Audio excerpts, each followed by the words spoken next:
Boboshtica është një nga fshatrat më të bukur turistik në Juglindje që tërheq turistë të shumë të vendas e të huaj.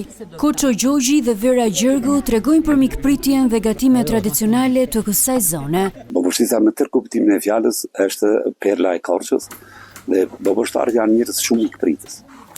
Çdo njeri që vjen në Boboshticë, në dyert i ka të hapura. Dhe shumë e njohur për Akinemanit, që është një pije e veçantë. Është bia se truri i manit nuk spërkatet me asnjë medikament.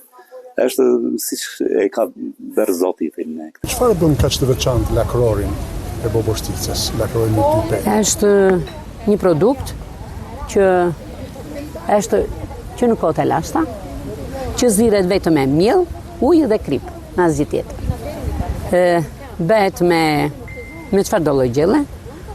Këtu në Bobosticë bëhet me arme, qepe domate, me jeshil, preshe gjizë edhe me bulmet. Eronida Mata, i operatore turistike, thotë se për të rritur numrin e turistëve të huaj duhet të ketë më tepër vullnet nga bizneset dhe institucionet për të ndarë informacionin e nevojshëm dhe promovimin e këtij fshati.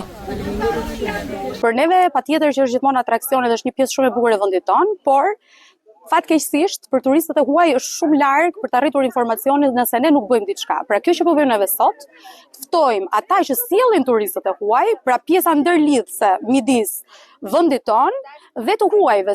Aktiviteti tregimi fshati në Bobosticë për 2 ditë ka tërhequr operator turistik dhe agjenci të huaje, të cilët janë njohur me atë çka ofron zona dhe mundësitë për bashkëpunimin me bizneset.